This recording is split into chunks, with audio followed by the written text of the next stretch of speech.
Hello, you reached Gloria with Homestead Talk, and I'm here today with Moriah from GrainbinCoop, and she's representing her state of North Dakota. Welcome, Moriah, and thank you for joining me today Hi. for this interview. Hi. Hi. Would you like to share with the audience where they can find you on social media?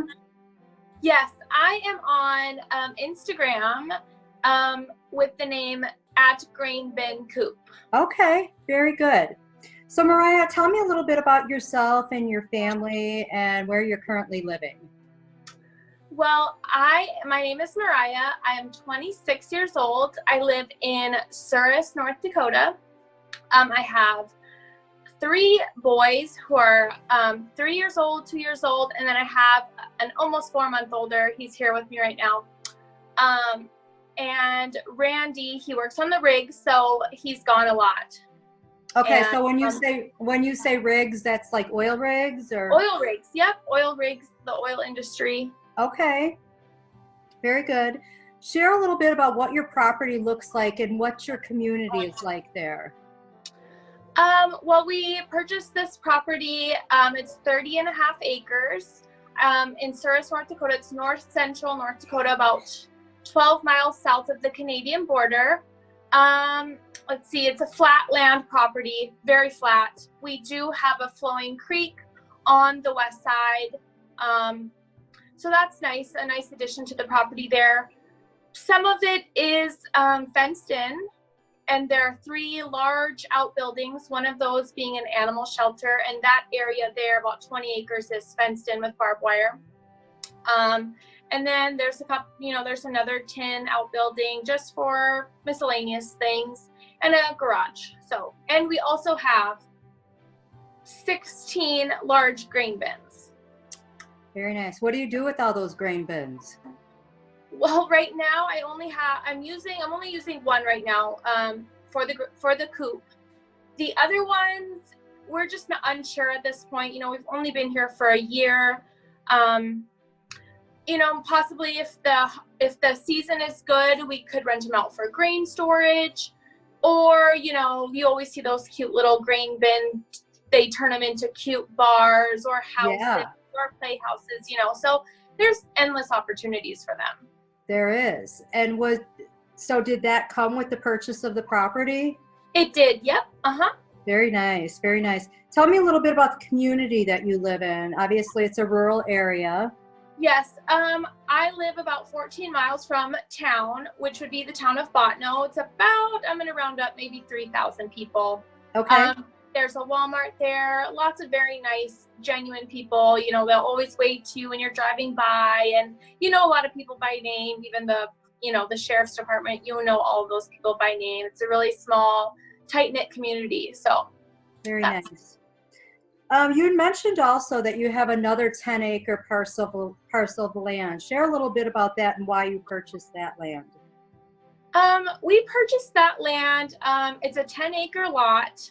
We chose, one of the 10 acres of the 40 that were for sale, because we did have, future plans. We wanted to build a house and, have, a real farmstead from the ground up. But after doing some calculations and things like that, with a shop and water and plumbing, it was just going to be, $500,000, and it's just a lot of time as well, to plan all that out, and Brandy being gone so much, so right now we bought this place and we're going to use that maybe for animals in the future. Okay. So what type of animals do you currently have? Right now I have 13 chickens. They're all laying hens. I have 2 Great Pyrenees. They're my livestock guardian dogs. Those are new additions to the farm. I have 2 house dogs, the German Shepherd mix and a Norwegian Elk Hound mix. I have 2 cats. And today, actually, we're getting 2 horses. They're on their way here right now. Wow. Yeah, Randy's mom was here the last few days fixing up the fence and the animal shelter, and I guess that's a new addition today, so it's exciting. Very nice. Very nice. Tell a little bit about your chicken coop. Now you've named it, your channel name is GrainbinCoop, and I absolutely love that. Share a little bit about how you got the inspiration for that coop and what it's like. Well, the grain bin that I chose for the coop is the only one it's kind of a solo bin. The other bins are all in an L shape right near each other. This one was solo, kind of right in front of the house, kind of a great location. Another gal said, well, you should turn it into a coop. So all summer, and I just repurposed it mainly for cost, because building a coop from the ground up can be kind of spendy. And I just made some roost bars. For the winter, I did get the top 2/3 spray foamed with our local contractors who do the spray foam. So it's held up really nice for this winter, and for them, it's a very large space in there. And in the summer, they just free range, and I just open the door, and yeah, they love it. And it's so cute. It's very homey. You got little curtains in there and some lights. Share the reason for the lighting. The supplemental lighting, for the chickens, for the hens, they need upwards about 14 hours of awake time, or you could say daylight time, to lay eggs. So those who don't use supplemental lighting, their egg production goes very down. But with the supplemental lighting, it kind of jumpstarts their oviduct to process another egg. And it is a bit controversial, some people say they need their breaks, but teach their own. My hens are happy and, laying well, and they're not like heating lamp lighting either. So you just have like kind of almost like clear Christmas lights, right? Yeah. And on top of, it adding to, keeping up the egg production, it's cute, it's super cute. Yeah, it's really cute. Regarding your livestock guardian dogs, they're brother and sister, or two sisters? Yes, they are. Two sisters. Yep. Okay. How do you keep them from roaming the property? Because I know you said one of them was real good, and then you brought one, and then the other one started going. So. Yeah. See, I got the first one, and I did name him Chief. I got him beginning of January, and I did have him chained up for the first couple days, just because I wanted him to learn that this is his new home. They are both almost 2 years old here in April. So, with him, after I unchained him, he just stayed around, because we have lots of coyotes with that creek bed, it is an animal highway. Lots of coyotes. So he would bark in the back and bark in the front and go all the way around. But he would never, every morning I'd wake up and he'd still be here. Well, then I got the sister a couple weeks later. The previous owner did say, they're a little rough. And thinking, once she learned the place, I could unhook her. Well, she just kind of trotted off, and he just kind of followed her. And now they're together. And if she is unhooked, they do trot off and they don't come back. Did have they've ran off a couple times now, but I am going to fix that problem here in about 5 days. I bought her a nice, very expensive Garmin tracking collar that a lot of the sportsman hound dogs use for, hunting raccoons and things like that. So that will let me, peace of mind. If she does get out again, I'll have pinpoint accuracy. It's about 7-mile pinpoint accuracy to find her. And I only got one for her because wherever she is, he'll be there following her. So yeah. So I know you had said earlier that you did not have the whole area isn't fenced in. So the Garmin will help you find her. But you had said also that you were going to try another technique, but tying her to your side when you're out there, so she kind of gets an idea of where she's supposed to be in her perimeters. Yes. So currently right now she's chained up on the chain. When I go out to the chicken coop to get eggs, if I go to the garage, if I take the trash, I unhook her and then I tie her to my waist, because what kind of a life is it on a chain? Understanding she's in the learning stages, but she does get to go. The rope is about I'd say 10 or 12 feet, so she knows she should be by me, on the property. She shouldn't be running off, and it's just going to be a hard leash train. If it's going to work, I don't know. This is my first, go around of training her. So it might be it's a hit and miss process. Right. Well, You don't know till you try, right? That's right. That's right. So what growing zone are you in? Right. For gardening, I'm in zone 2 and 3. Okay. Mostly 2, but you can put some 3 items up here and they'll make it.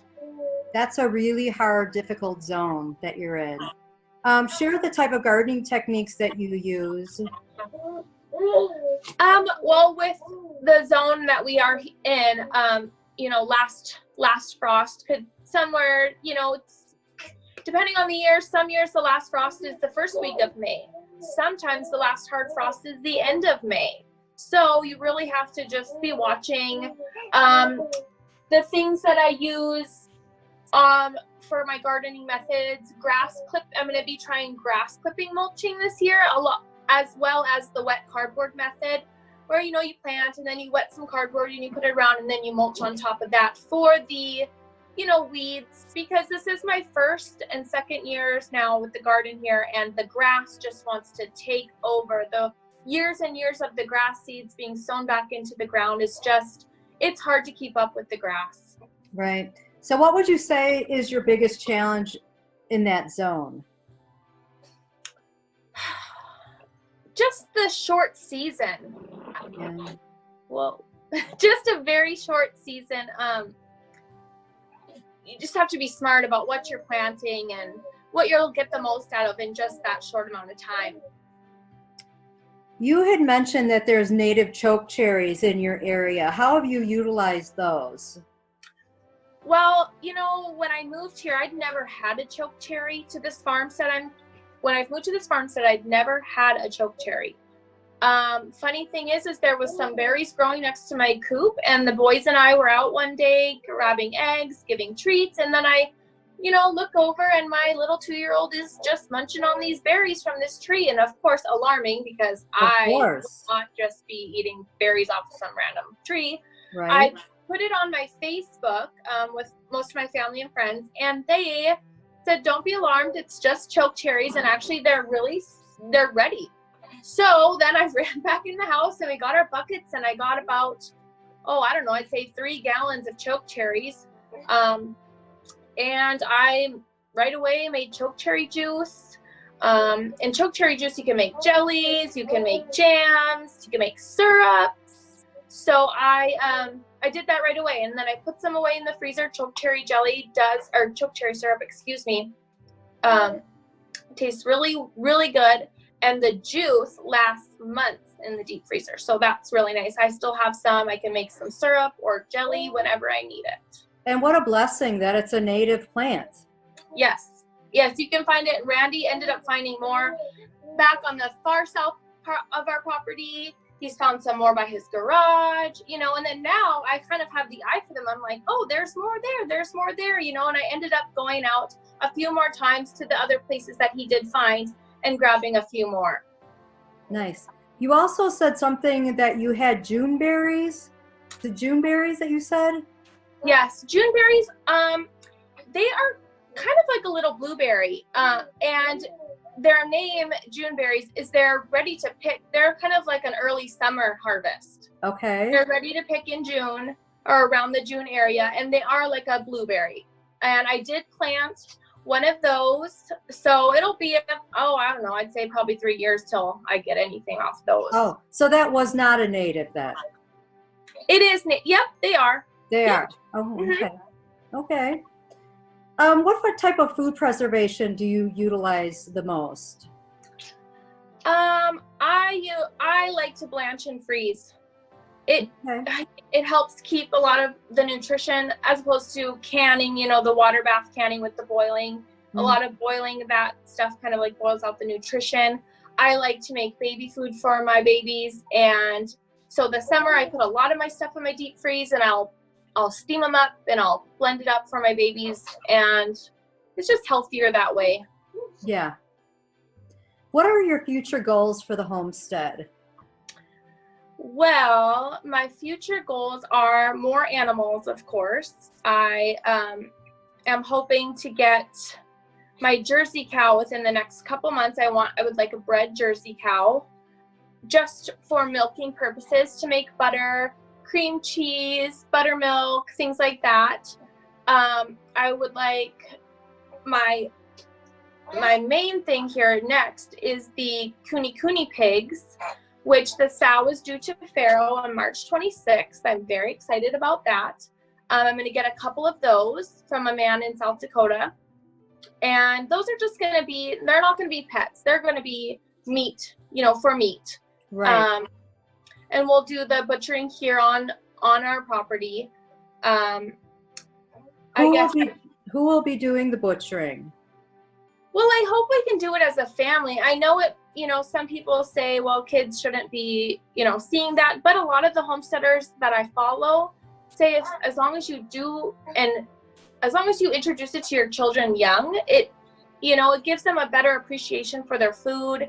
And I would like for my kids to know where their food comes from and not be afraid, to grow your own. And it's just much healthier and more humane, honestly. Yeah. Agreed. And I guess what else we want, Randy does want to have, a few head of Angus cattle, Angus cows.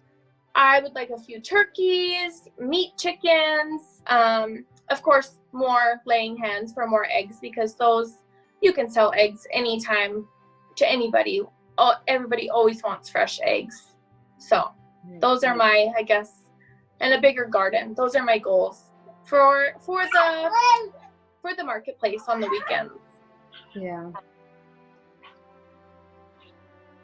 Does spirituality or religion play a role at all in your homesteading lifestyle? Well, I am a Christian. I did grow up Christian, and so did Randy. But right now, because Randy's always gone, it's hard for me to really go anywhere. With 3 kids, I'm just really outnumbered. And I know that once they're a little older, we'll be going to church. Mm-hmm. That's how I grew up. Yeah. When you wake up in the morning and you look out the window and look over your land, what's the first thing you think of? I think of what it's going to be like in 5 years or in 10 years, or if, what things we're going to end up keeping and what things we're going to do away with, say we don't enjoy the cows, or say, the turkeys never worked out. Maybe I won't have turkeys in 5 years, or say Randy will let me get goats, who knows? There's so many just possibilities. Yeah. I do the same. I look out my window too, and I live in an area that's very vast and open. And I think about all the things, the possibilities, what could be, what wouldn't work, and just the blessings that surround me. So as being a new homesteader and somebody came to you and said, I want to live the lifestyle that you're living, what would you tell somebody? Well, save up some money, because, starting isn't always the cheapest. You have to buy those, maybe you need to buy supplies to build your coop if you don't have something to repurpose. Planning, you need to plan, make plans, think about, the space you have.